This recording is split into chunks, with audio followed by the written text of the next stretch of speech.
Caros ouvintes, aqui estamos mais uma vez, sempre neste horário de 21h30, todas as quartas-feiras, para celebrar saúde através das ondas milagrosas da Rádio Mundial. Eu sou o Dr. Rui Mercúrio. Boa noite. Sempre repetindo que não temos nenhum vínculo com nenhuma religião, dogma ou doutrina religiosa. O espiritual refere-se a Deus. Cura pela medicina espiritual é o mesmo que cura pelo poder de Deus. Também nossas jornadas são sempre geradas pelas dúvidas, perguntas, questionamento de nossos ouvintes e pacientes. Conduzimos os destinos de 3 clínicas que se dedicam às dores do sistema músculo-esquelético e deformidades músculo-esqueléticas, problemas de coluna vertebral, hérnia de disco, artrose, osteoporose, estenose vertebral, claudicação neurológica, problemas de ombros, quadris, joelhos e demais articulações. Nossas clínicas estão na Avenida Giovanni Gronchi, 1263, bairro do Morumbi, em São Paulo. Telefone 11 3744 4007. Outro endereço onde atuamos é na Avenida Pacaembu, 1024, bairro do Pacaembu, também em São Paulo. Telefone 11 3661 4243. Estamos atuando também numa clínica situada na rua Dr. José Afonso de Melo, 118, edifício Trade Center, no bairro de Stella Maris, na cidade de Maceió, estado de Alagoas. Telefone 82 3435 6661. Em resposta a vários ouvintes e pacientes, hoje nós vamos falar muito sobre as articulações dos joelhos. Grande contingente de pacientes buscam nossas clínicas com queixas várias de joelhos. Fraqueza nas pernas, com dores articulares nos joelhos, dores persistentes que pioram ao iniciar o dia ou ao iniciar os movimentos ou a marcha, barulhos, ruídos, estalidos e ranger no movimento dos joelhos. As dores são tão presentes, localizadas e contínuas, que impedem o paciente de ajoelhar-se ou agachar-se para se aproximar do chão, ou mesmo deambular em distâncias mesmo curtas. Excluídos os traumatismos, com maior ou menor agravamento, ou mesmo a ruptura de ligamentos ou fraturas, as dores nos joelhos podem acontecer em qualquer tempo, em qualquer idade, e muitas vezes sem uma causa aparente. O joelho é uma articulação fundamental para a marcha, para o equilíbrio e para a posição ortostática ou em pé. É uma articulação de carga, pois cada joelho sustenta todo o nosso peso corporal. Ao dar um passo, apoiamos um só joelho no chão e levamos o outro à frente para ganhar distância. E depois invertemos o processo alternando com o outro joelho e assim sucessivamente, e vamos dirigindo um movimento de marcha em direção a um objetivo. O joelho, de modo bem simplista, tem 3 compartimentos articulares. Tem um compartimento que é a articulação subpatelar. É a patela ou rótula, que é um sesamoide, que é um osso que fica no meio de tendão, que serve de alavanca, principalmente nos movimentos ao subirmos ou descermos uma escada, por exemplo. A rótula sobe e desce numa trilha ou guia do movimento de flexo-extensão do joelho. E todo o movimento gera atrito. Os dois outros compartimentos articulares dos joelhos são o compartimento medial ou interno, da parte interna do joelho, e o compartimento lateral ou externo. Estes compartimentos últimos, esses dois últimos, é que de fato sustentam nosso peso corporal na deambulação normal, na corrida ou na prática esportiva, com ou sem impactos.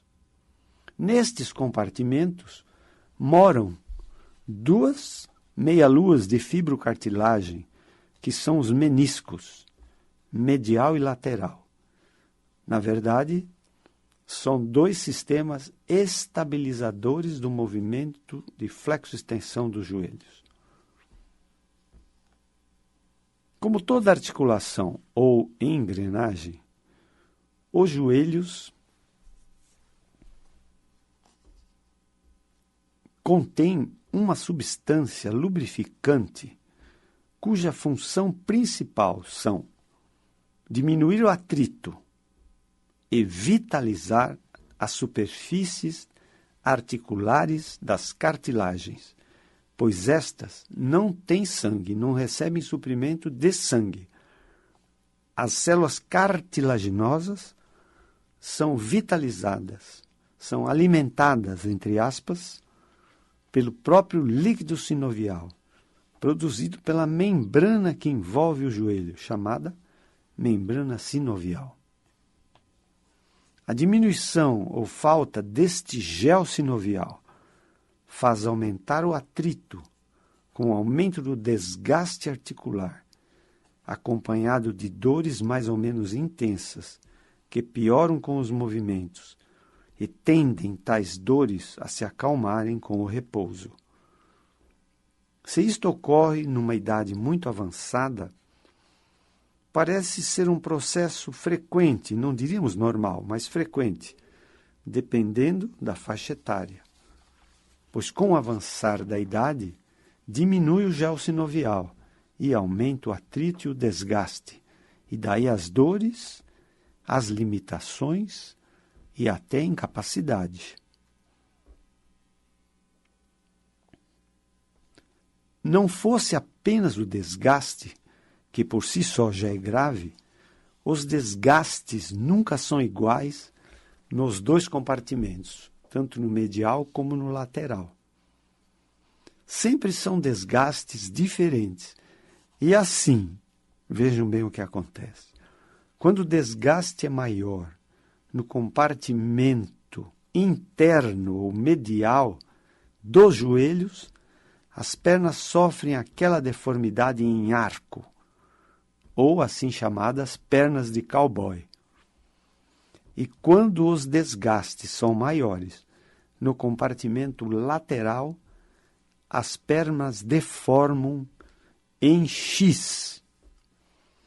Este é um processo progressivo, evolutivo, que leva o paciente até uma incapacidade total, impedindo sua marcha ou movimentação e até o equilíbrio na posição em pé.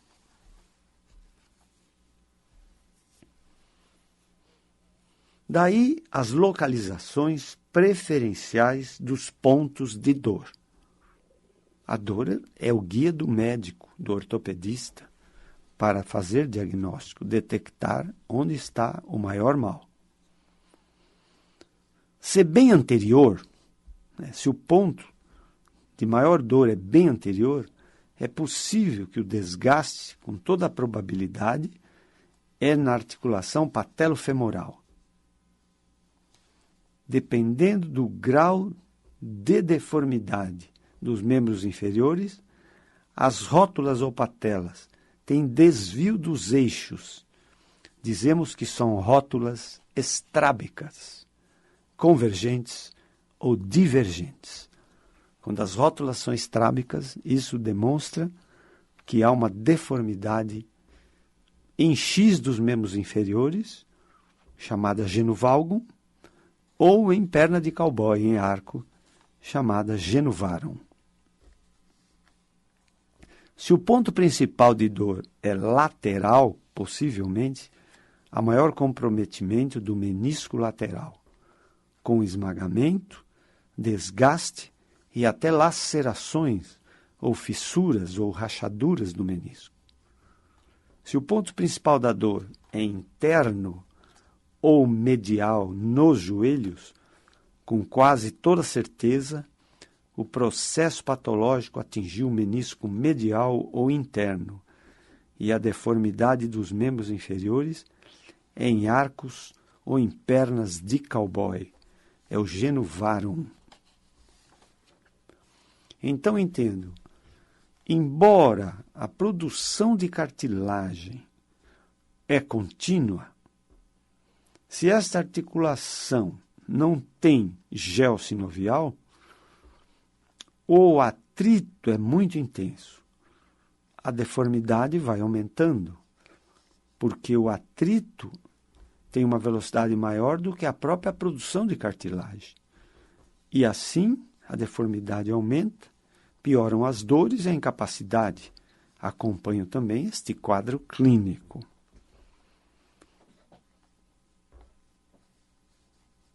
Este desgaste incrível, ele pode atingir até a epífise do osso, que é a extremidade do osso, e a metáfise, que é a parte logo a seguir da epífise do osso, próximo da articulação. É um processo que se chama necrose óssea, ou infarte ósseo, que é um quadro grave de dores intensas no movimento do joelho e deformidade e incapacidade. Pois bem, este é o quadro clínico ortopédico, e o que a ciência médica tem a fazer, a oferecer aos sofredores desses processos articulares de joelhos? A primeira questão é a seguinte: qual é o grau dessa dor? Qual é o grau da deformidade? Qual é o grau da incapacidade? Qual é o grau do desgaste articular? Então, essas são as perguntas que o ortopedista tem que ele mesmo responder. A pior terapia é querer oferecer ao paciente e mascarar suas dores através de analgésicos e anti-inflamatórios. É incrível, né? Esta pior terapia é a terapia mais frequente que nós recebemos em nosso consultório do paciente sofredor de dores crônicas articulares, né? Eles conhecem todos analgésicos e todos anti-inflamatórios, pois já fizeram uso de todos eles.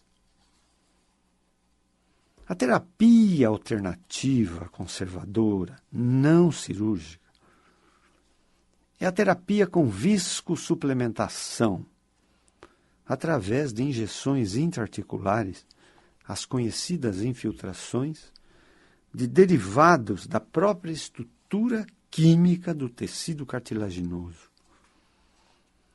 Mas esta terapia de viscosuplementação só funciona quando o desgaste é inicial e ainda não existe desvio ou deformidade do eixo do membro inferior. Essa deformidade do membro inferior, eu diria que ela é mais grave que a própria dor, porque ela é sempre progressiva, tanto em X como em perna de cowboy.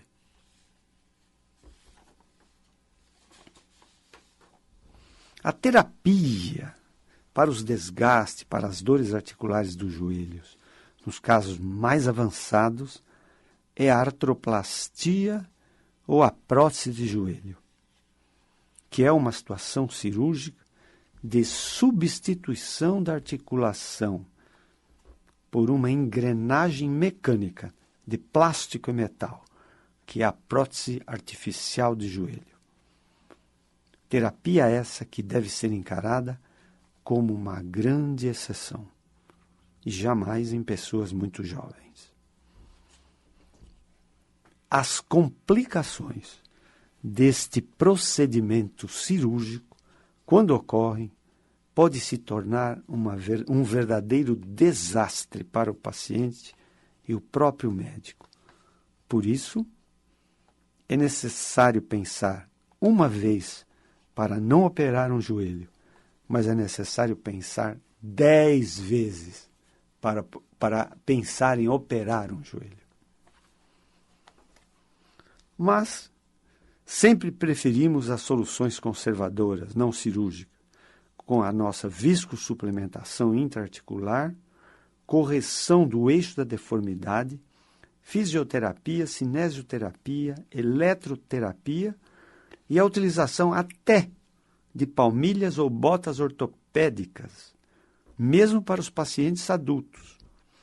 E também a clássica terapia, que é muito atual, com condroitina e glicosamina via oral. Então, com esta explanação, acredito que pudemos ter respondido a várias questões que nos chegam sobre dores nos joelhos. Mas, como dissemos anteriormente, nossas jornadas sempre são voltadas e direcionadas aos ouvintes e pacientes que perguntam, que questionam. Vamos então voltar à nossa cura pela medicina espiritual e tentar respostas a estas incríveis perguntas que várias vezes nós recebemos, sempre recebemos, repetidamente. Primeiro, qual o significado da palavra curador? Segundo, o que faz acontecer alguém para receber o título de curador? Muito bem. A palavra curador decorre da palavra cura. Curador é aquele ou aquilo que promove a cura. Mas cura na ciência médica é muito diferente de cura no mundo espiritual. Cura na ciência médica é a solução total de uma doença ou a reversão de uma doença em saúde total. Pode-se até usar a expressão curador para o agente médico ou medicamentoso que produziu a cura.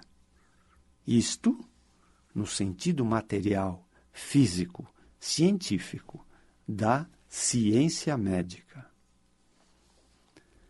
No sentido espiritual, a palavra cura e a palavra curador têm significado diferente, muito mais abrangente.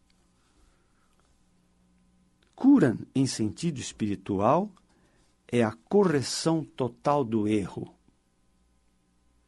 Este é o sentido de cura no mundo espiritual, no reino espiritual.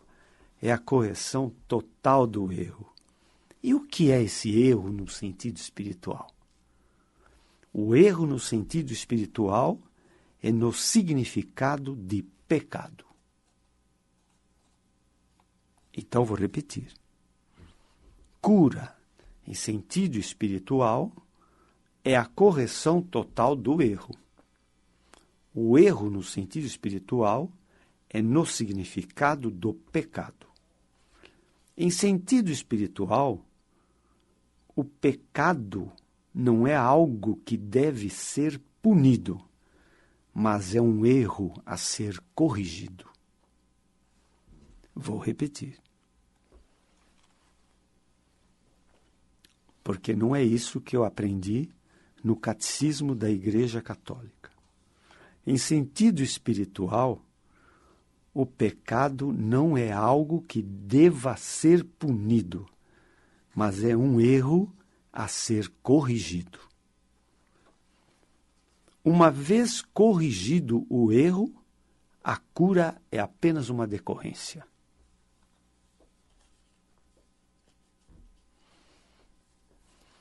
Tudo é demais consequência quando se corrige o erro. E o milagre de cura, mesmo de uma doença incurável, de uma doença grave, é apenas uma consequência. Assim, se curar o erro, vão ser curados o medo, a culpa, a inveja, o ódio, a doença, o envelhecimento, a incapacidade e a morte. Isso tudo é no sentido espiritual. Muitos processos terapêuticos e muitos médicos podem, na ciência médica, receberem o título de curadores, mas não são curadores no sentido espiritual. Vejam bem, a ciência médica é uma ciência materialista, é uma ciência do físico. Então, um médico muito competente pode receber o rótulo ou título de curador, mas curador no sentido físico, científico, da ciência médica. Agora, se alguém, vejam bem, se alguém de carne e osso se intitular curador espiritual, fuja dele, porque seguramente ele é um falso profeta. Se alguém neste planeta de carne e osso se intitular curador espiritual, fuja dele, porque seguramente ele é um falso profeta. Só existem 2 curadores que podem curar você no sentido espiritual. Vejam bem, hein? Só existem 2 curadores que podem curar você no sentido espiritual. Um deles você já sabe quem é. Um curador espiritual que pode curar você de todos os males, claro que é Deus, em primeiro lugar. Mas e o outro curador que pode também curar você? Esse outro curador que pode curar você é você mesmo. É o teu eu dentro de você. É o Deus dentro de você e o teu próprio eu dentro de você que pode curar você mesmo. E mais ninguém.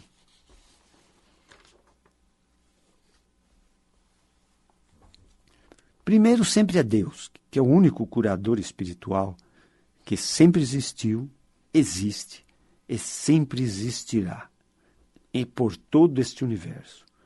Deus é verdadeiramente o sinônimo da palavra curador.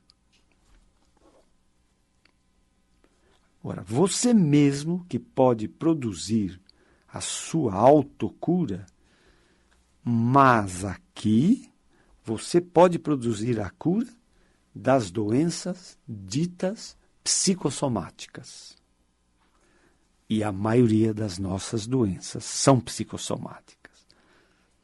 E você, com seu poder interior, seu sexto sentido, seu sistema imunológico, você pode produzir curas incríveis, não só para você mesmo, mas para seu próximo e para o mais distante.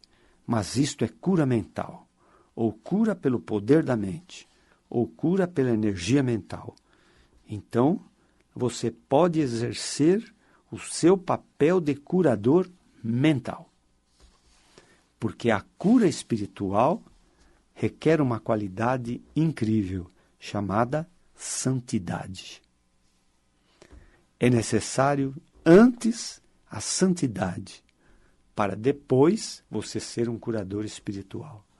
Porque o curador espiritual é aquele que tem uma ligação direta com o Pai. É a ligação direta pai e filho. Mas o Tomás já está fazendo sinal de que o nosso tempo já terminou. Se vocês quiserem ver e ouvir nossas palestras anteriores, acesse o YouTube, Rui com Y Mercúrio. Lá estão nossas palestras. Se quiserem ver alguma coisa mais de medicina espiritual, acessem o site www.medicinaespiritual.com.br. Se quiserem conhecer também nosso trabalho médico, www.mercurio.com.br. As nossas clínicas, temos 2 em São Paulo e uma no Nordeste. Telefones 11 3744 4007, 11 3661 4243 ou 82 3435 6661. Muito obrigado por toda a atenção. Sejam todos muito felizes, sejam muito saudáveis. Até a próxima.